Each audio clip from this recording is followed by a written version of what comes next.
प्रिय विद्यार्थियों, मैं आचार्य राम प्रकाश शुक्ल, सहायक अध्यापक राजकीय इंटर कॉलेज अमरौली, उन्नाव से आप सभी का आज की संस्कृत कक्षा में हार्दिक स्वागत और अभिनंदन करता हूं। आज की इस कक्षा में हम कक्षा 9 में निर्धारित पाठ्य पुस्तक संस्कृत गद्य भारती के प्रथम अध्याय का अध्ययन करने वाले हैं, जो कि इसका प्रथम भाग है। और इस पाठ का जो शीर्षक है उसका नाम है, जैसे कि आप देख पा रहे हैं, अस्माकं राष्ट्रीय प्रतीकानि। तो आइए हम इस चर्चा को आगे बढ़ाते हैं और शिक्षण के मुख्य बिंदुओं पर चर्चा करते हैं। सबसे पहला हमारा जो बिंदु है, परिचय, आदर्श वाचनम, काठिन्य निवारणम, हिंदी व्याख्यानम, व्याख्या प्रारूपम, अंत में गृह कार्यम। तो इन बिंदुओं के आधार पर हम आज की कक्षा का संचालन करेंगे। तो चलिए इस कक्षा के प्रारूप को आगे बढ़ाते हैं और अपने प्रथम बिंदु पर चर्चा करते हैं, परिचय।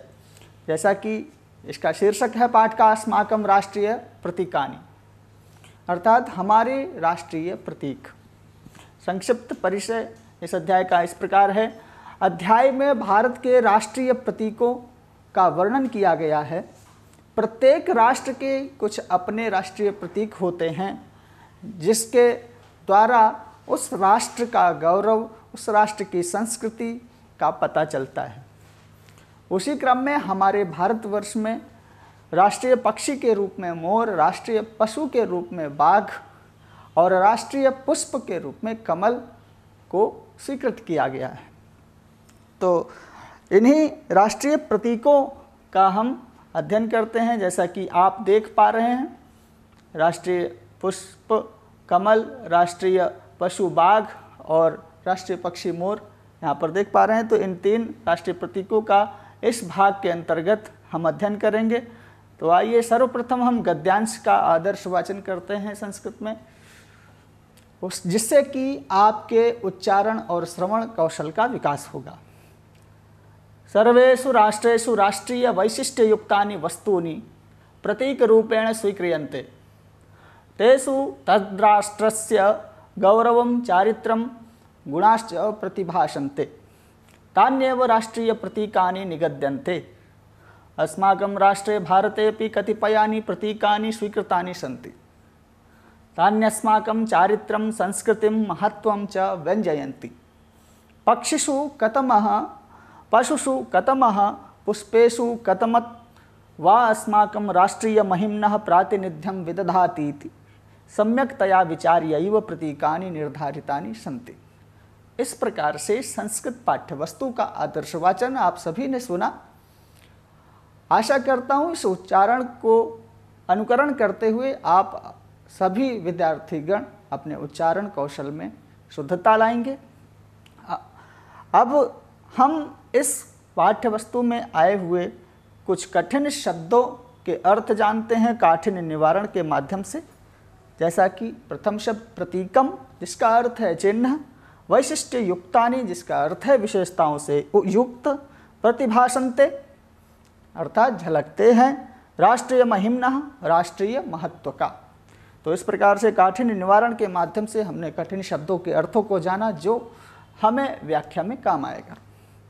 तो आइए हम हिंदी व्याख्या की तरफ बढ़ते हैं, जिससे कि पाठ का भाव हृदयंगम हो सके।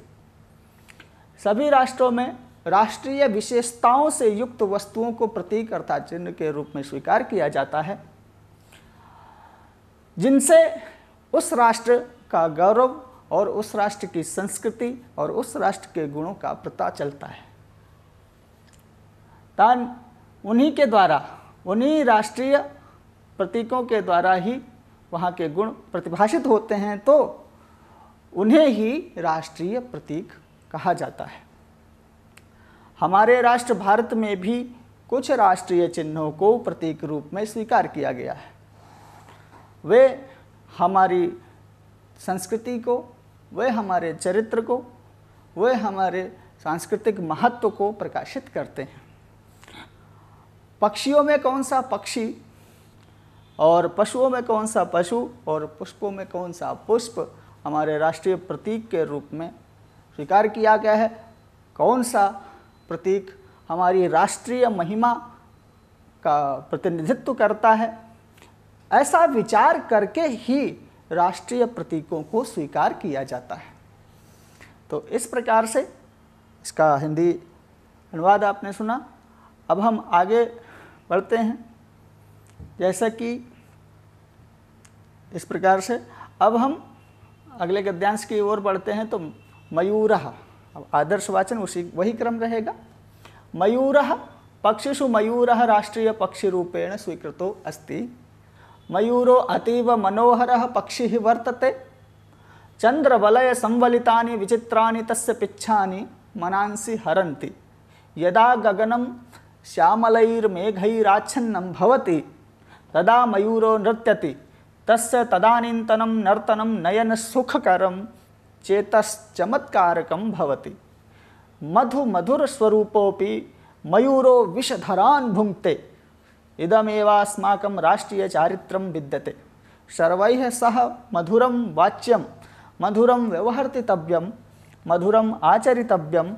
किन्तु ये राष्ट्रद्रोहिणो अत्याचारपरायणाः राष्ट्रियाखण्डतायाः राष्ट्रीय ऐक्यस्य वा विघातकाः विषमुखाः सर्पतुल्याः मयूरेणैव राष्ट्रेण व्यापादयितव्याः। इस प्रकार से आदर्शवाचन हुआ। अब काठिन्य निवारण में देखते हैं। पिच्छानी अर्थात पूंछ के पंख, विषधरान अर्थात सर्पों को, क्योंकि सर्प विष को धारण करता है अपने शरीर में, तो इसलिए सर्प को विषधर भी कहा जाता है। तो विषधरान सर्पों को भूंगते अर्थात खाता है। नयन सुखकरम अर्थात जो वस्तु नयनों को सुख दे, अर्थात नेत्रों को सुख देने वाला, तो आंखों को आनंदित करने वाला या नैनों को सुख देने वाला। चेतः अर्थात हमारा जो मन है। तो इस प्रकार से काठिन्य निवारण के माध्यम से कठिन शब्दों के अर्थों को जाना। अब हम हिंदी व्याख्या की ओर बढ़ते हैं। मयूरः अर्थात मोर। पक्षियों में मोर राष्ट्रीय पक्षी के रूप में स्वीकार किया गया है। हमारे देश में जो मोर पक्षी है वो हमारा राष्ट्रीय पक्षी है। मयूर पक्षी अर्थात मोर बहुत ही मनोहर पक्षी है, अर्थात सुंदर पक्षी है, जिसको देख करके हमारी आँखों को सुख मिलता है, हमारे नेत्रों को सुख मिलता है।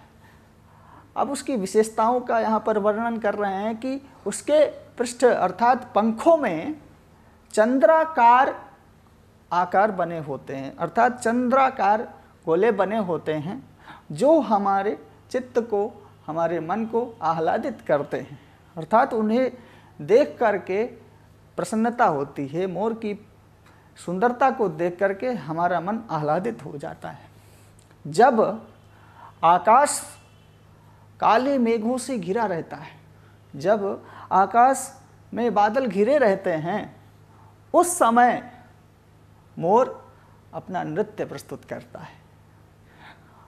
उस समय का जो नृत्य होता है वह नैनों को सुख देने वाला होता है और हमारे मन को आह्लादित करने वाला होता है, चित्त को चमत्कृत करने वाला होता है।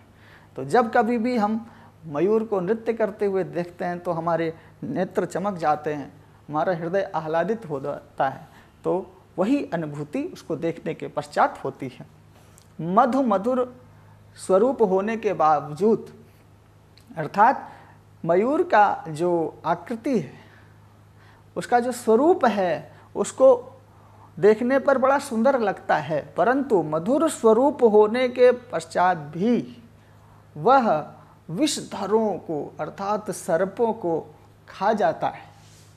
ये बहुत बड़ी विशेष बात है मयूर की, कि वह देखने में मनोहर और सुंदर होने के बावजूद और विषधर अर्थात एक से एक विषैले नाग सर्प को खा जाता है। यही हमारा भी राष्ट्रीय चरित्र है, अर्थात हमारे राष्ट्र का भी राष्ट्रीय चरित्र है।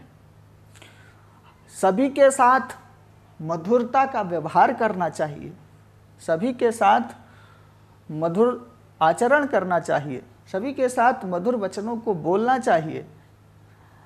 किंतु जो राष्ट्रद्रोही हैं, जो अत्याचारी हैं, जो आतताई हैं, जो आतंकवादी हैं, जो दुष्ट प्रवृत्ति के लोग हैं, जो राष्ट्रीय अखंडता को खंड खंड करने का प्रयास करते हैं, ऐसे दुष्ट प्राणियों के लिए हमें मयूर की तरह ही कठोर बनना पड़ता है। जिस प्रकार से मयूर सुंदर होने के बावजूद भी, मधुर होने के पश्चात भी एक से एक विषधर सर्पों को खा जाता है, उसी प्रकार से हमारे देश का यह चरित्र है कि हम सभी के साथ मधुर व्यवहार करते हैं, हम सभी के साथ मधुरता से पेश आते हैं, परंतु जो हमारी राष्ट्रीय एकता को खंड खंड करने का प्रयास करता है, ऐसे दुष्ट व्यक्ति को, ऐसे दुष्ट देश को हम सबक सिखाने से भी पीछे नहीं हटते हैं। तो यही हमारा राष्ट्रीय चरित्र है।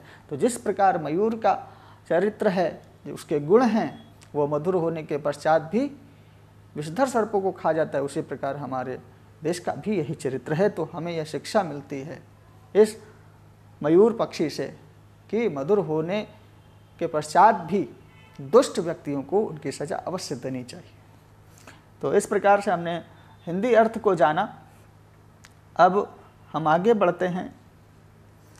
जैसा कि आप देख पा रहे हैं, यह मयूर पक्षी है, इसकी विशेषताओं को देखिए, कितना सुंदर लगता है इसका दृश्य देखने में, मधुर स्वरूप होता है। इसकी पूंछ पर चंद्राकार ये गोले बने होते हैं, वलय जिनको कहते हैं, आकृतियाँ। जब ये नृत्य करता है तो इस तरह का दिखाई देता है, और जब ये नृत्य नहीं करता है तो उसकी आकृति वो है। तो इस प्रकार से मयूर हमारा राष्ट्रीय पक्षी है, और इसीलिए इसको राष्ट्रीय प्रतीक के रूप में स्वीकार किया गया है। तो आइए हम अपने दूसरे राष्ट्रीय चिन्ह की ओर बढ़ते हैं। व्याघ्र। पशुषु व्याघ्र भारतस्य राष्ट्रीय प्रतीकम। व्याघ्रेषु चित्रव्याघ्र बहु वैशिष्ट्य विशिष्टो विद्यते, को न जानाति चित्रव्याघ्रस्य ऊजः पराक्रमं स्फूर्तिञ्च। एतज्जातीयाः व्याघ्राः अस्मद्देशस्य वनेषु उपलभ्यन्ते। एतेषां शरीरे स्थूलकृष्णरेखा भवन्ति।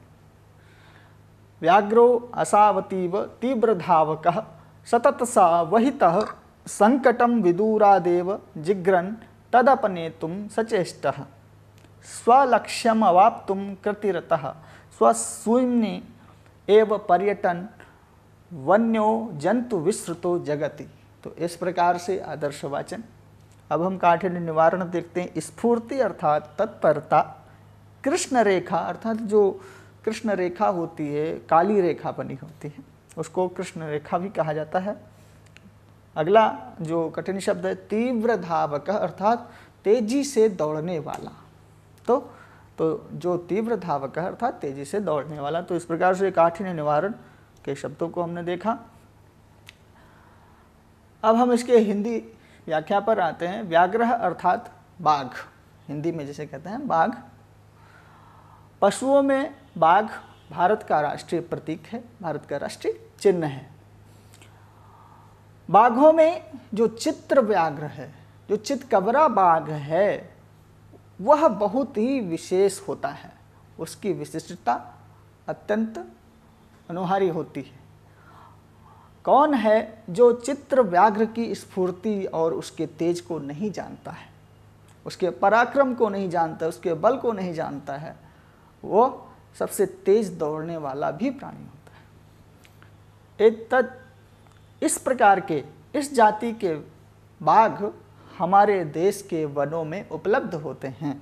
अर्थात हमारे देश के वनों में इस प्रकार के चितकबरे बाघ पाए जाते हैं, जो हमारा राष्ट्रीय प्रतीक है।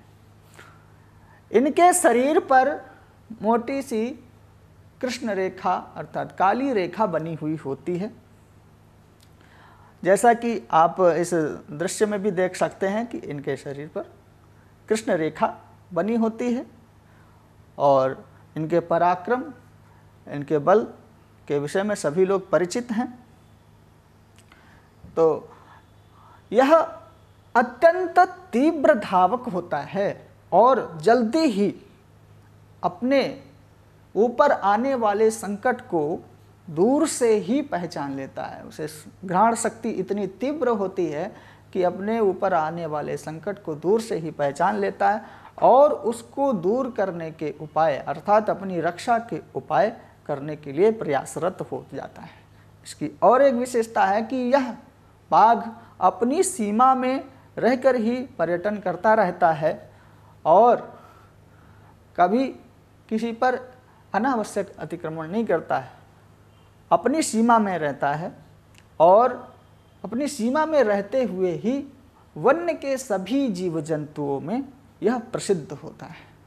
तो इस प्रकार से जो व्याघ्र है, जिसकी विशेषताएं यह है कि इसके शरीर पर स्थूल काली रेखाएं बनी होती हैं, यह इसका पराक्रम, इसका तेज, इसका ओज सभी से हम लोग परिचित हैं।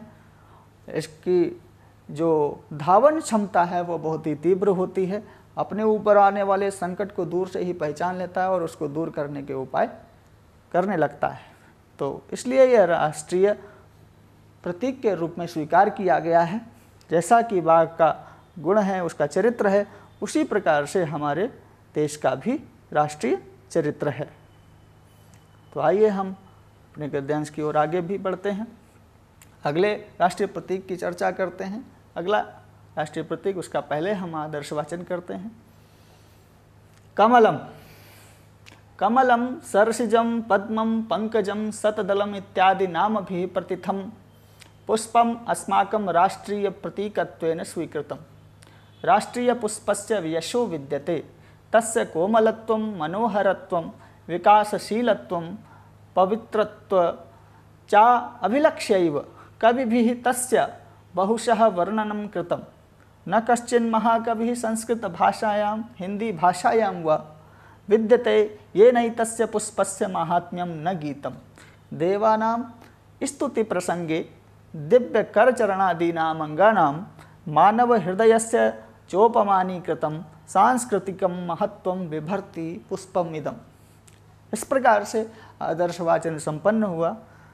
अब काठिन्य निवारण देखते हैं।